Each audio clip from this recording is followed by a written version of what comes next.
each other. Earlier this week I was watching this movie. I guess it's about 15 years old now. Had James Garner in it and Brian Dennehy, called The Ultimate Gift. I don't know if you've seen that or not. James Garner, he portrayed a very wealthy man who had passed on. But before he passed, he left this, and I'm just dropping things, we'll let it go. Before he passed, he left this video recording, and it was for his grandson, if I remember correctly, to inherit this great big oil fortune and all of his wealth and whatnot. But before he could do that, there were certain tasks that he had to complete. And part of it was because this young man, he was very selfish and self-centered and very, money-driven and really focused on material things. And so it's called The Ultimate Gift. I think it's part of 3 different movies, but it was to help him realize that money was not the end-all and be-all of all things. Wonderful movie. But it got me thinking about how we look at being heirs. And heirs in this world, whether those heirs are children, family, friends, often receive some type of an inheritance. Whether it's small or large, doesn't really matter. And that inheritance comes through the estate via a will, right? From another person. Now, the will is written, obviously, before that person dies. So I wanted to look really at us being heirs as Christians. Now, while that person is living, the will can be changed several times to determine, who's to get the inheritance, what the inheritance will be. Changes as many times as you want while you're alive. Well, once you pass, newsflash, you can't change your will, right? And so Christ was that death for us. Hebrews chapter 9, beginning in verse 15 and reading down through verse 22, says, "For this reason he is the mediator of a new covenant, so that since a death has taken place for the redemption of the transgressions that were committed under the first covenant, those who have been called may receive the promise of the eternal inheritance. For where a covenant is, there must of necessity be the death of the one who made it. For a covenant is valid only when men are dead, for it never is in force while the one who made it lives. Therefore, even the first covenant was not inaugurated without blood. For when every commandment had been spoken by Moses to all the people according to the law, he took the blood of the calves and the goats with water and scarlet wool and hyssop and sprinkled both the book itself and all the people, saying, 'This is the blood of the covenant which God commanded you.' And in the same way he sprinkled both the tabernacle and all the vessels of the ministry with the blood. And according to the law, one may almost say, all things are cleansed with blood, and without the shedding of blood, there is no forgiveness." Now, this idea of being heirs, just looking at how it's practiced among us, there can be more than one heir. If a person has multiple children, then they can bestow to each child if they want to. Or they can leave someone out of that will. Or they can, like in that movie, The Ultimate Gift, they can put certain things into place that person must do before they're able to reap the benefits of that inheritance. And it's of interest to everybody. It doesn't matter how rich or how poor you are. People are interested in what you are leaving your kids, your heirs. For example, Bill Gates, he's worth $136 million. $billion, excuse me. Warren Buffett, he's worth $100 billion. Jeff Bezos, founder of Amazon, he's worth $201 billion. And all of them have been interviewed at one point or another about what they're going to do with their wealth after they die. And they've all said, I'm giving it away. I'm not giving it to my kids. I earned it. I will do what I want with it. My kids need to earn it for themselves. I say that only to say that people choose what they want to do with whatever it is that they're leaving behind. It doesn't matter what your station is in life. Now, we are joint heirs with Christ. When we go over to the book of Romans, for example, chapter 8, verses 16 and 17, the Spirit himself testifies with our spirit that we are children of God.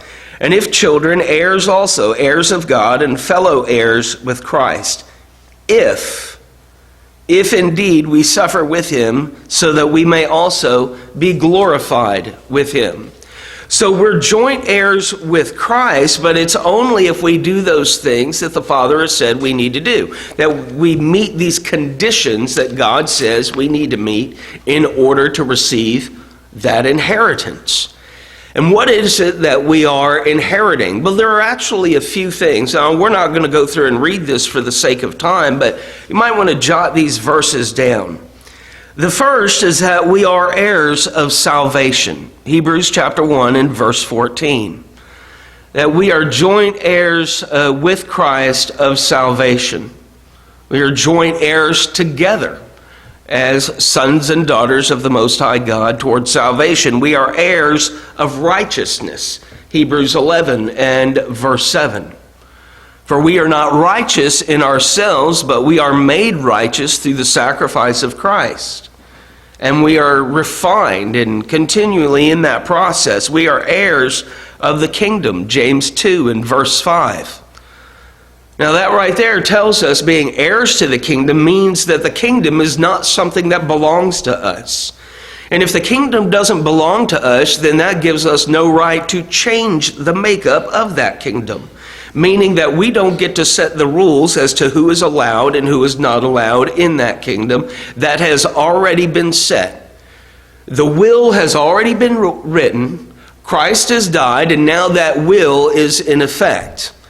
So if people want to get into heaven, if they want to be heirs of that kingdom, they have to follow the rules that God has set out.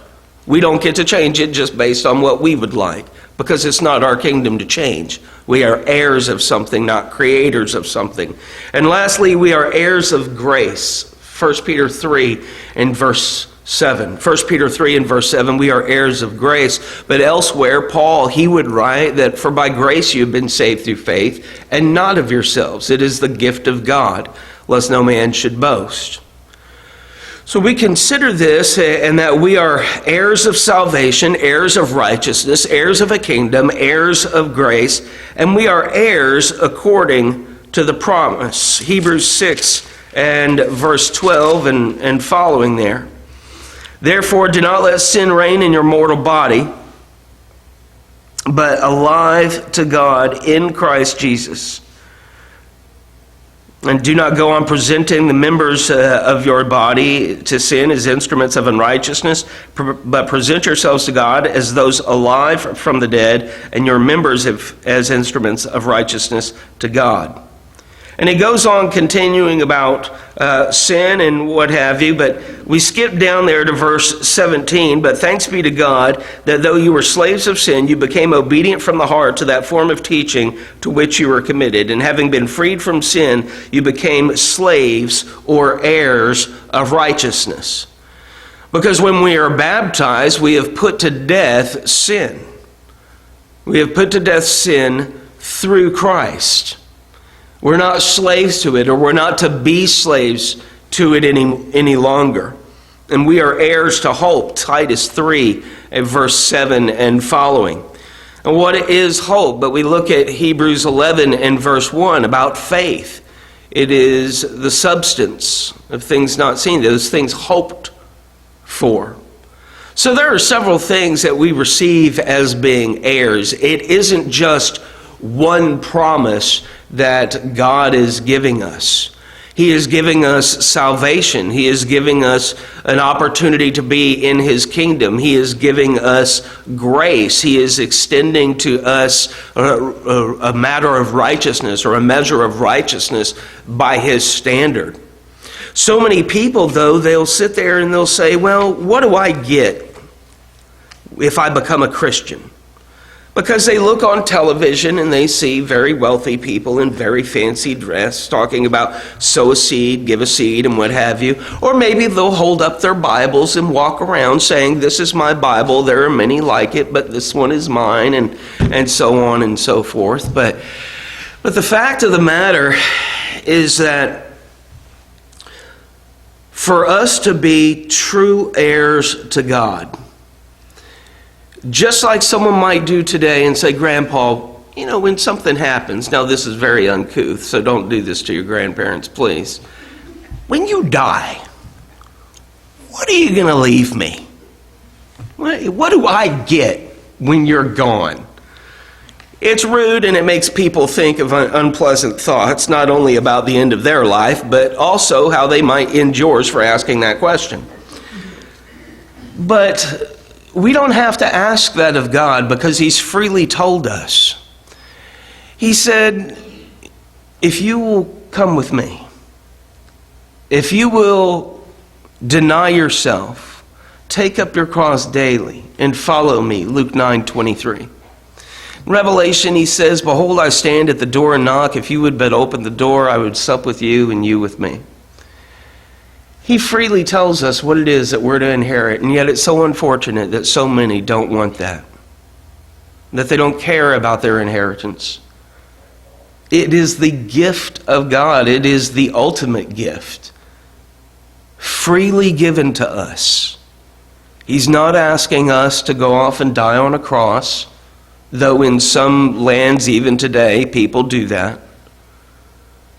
He's not asking us to sell everything that we have and give it to the poor, as He did then, though we should be willing to if He does. What He's asking us to do is to put away ourselves and to seek only to do those things that says, if you'll do this, you become a little bit of a better person. You'll learn this life lesson, just like in the movie. And then once you've learned this lesson, you're going to go over here and you're going to learn this lesson. Then you're going to go here and learn this lesson. He is constantly teaching us so that we might learn fully the lesson of His mercy and His grace, that we can one day inherit the promise. I hope that as you're going through this week, you're looking for those lessons, that you're looking to be taught something. I know that it's a holiday week, so sometimes people's spirits are a little bit chipper, but for some people they're not, because there's an empty seat at the table. There's another family picture, only part of the family's not there. So for some people it is a struggle. Look for the lessons in being able to help each other, in being able to serve each other, because Christ's name came to serve and not to be served. And if there's anything that we can do in helping you in your service to God, we invite you to make that known. If you need to be baptized, if you have not been baptized, that can be done as well. The water is cold, but it's ready. But you can be baptized for the forgiveness of your sins. But whatever your need might be, we just ask that you make that known by coming forward as we stand and as we sing.